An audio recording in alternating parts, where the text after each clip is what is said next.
তাঁতি দলটাকে এত গর্ব করি, মানে মর্ত লাগবে বাস্ত লাগবে। তারেক রহমান দেশে এসে হাল ধরতে পারে মতন ভালো মতে আমাদের সবাই যেন অভিভাবক হয়ে দেশে ফিরে আমাদের যেন অভিভাবক হয়ে আসতে পারে, সুন্দর করে দেশ চালাতে পারে, ওর জন্য দোয়া মাহফিল আছে। আর একটা গর্ব করি আমি তাঁতি দল করার জন্য, তাঁতি দল করি যে আমরা সবাই তাঁতি দল, মর্ত লাগবে বাস্ত লাগবে। তাঁত হচ্ছে কাপড় অঙ্গচনে, আমরা মর্ত লাগবে তাঁতি দল পেয়েছি যে আমাকে সদস্য বানানোর জন্য। আমি শহীদ প্রেসিডেন্ট জিয়া রহমানকে ধন্যবাদ জানাই, মনের অস্তর থেকে দোয়া করি, এবং বেগম খালেদা জিয়াকে মনের থেকে দোয়া করি উনি যেন জিয়া পরিবারের সদস্য, তাঁতি দলের সদস্য বানানোর কারণে।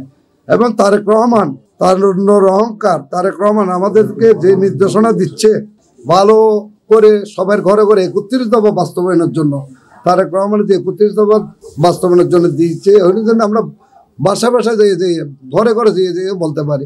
এটার জন্য তারেক রহমানের জন্য যেমন দোয়া করি, আমরাও যেমন সুস্থ থেকে প্রত্যেকজনের ঘরে ঘরে যেতে পারি, আমাদের জন্য দোয়া করবেন। শহীদ প্রেসিডেন্ট নিজে হাতের করা তাঁতি দল, এই তাঁতি দলটাকে পেয়ে আমরা আনন্দিত মানে বলার ভাষা নেই আমাদের থেকে। তাঁতি দলটাকে এত গর্ব করি, মানে মর্ত লাগবে বাস্ত লাগবে।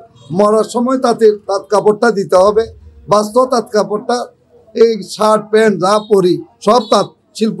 আসলে তাঁত শিল্পের ভিতর কোনো দুর্নীতি নেই। তাঁতি দলে তাঁতি দল করে যেমন শেষ নিঃশ্বাসটা ত্যাগ করতে পারি, এর জন্য দোয়া করবেন। বাংলাদেশ জিন্দাবাদ, জিয়া রহমান ওমর হক, দেশ মাতা বেগম খালেদা জিয়া সুস্থ হয়ে দেশে ফিরুক, এবং তারেক রহমান সুস্থভাবে দেশে ফিরে আমাদের যেমন হাল ধরতে পারে, বিএনপির অঙ্গ সংগঠন সবাইকে নিয়ে যেমন হাল ধরতে পারে, এর জন্য দোয়া করি। তারেক রহমান সবার জন্য দোয়া করি, তাঁতি দলের জন্য দোয়া করবেন। আপনারা সবাই আল্লাহ হাফেজ, খোদা হাফেজ। বাংলাদেশ জিন্দাবাদ।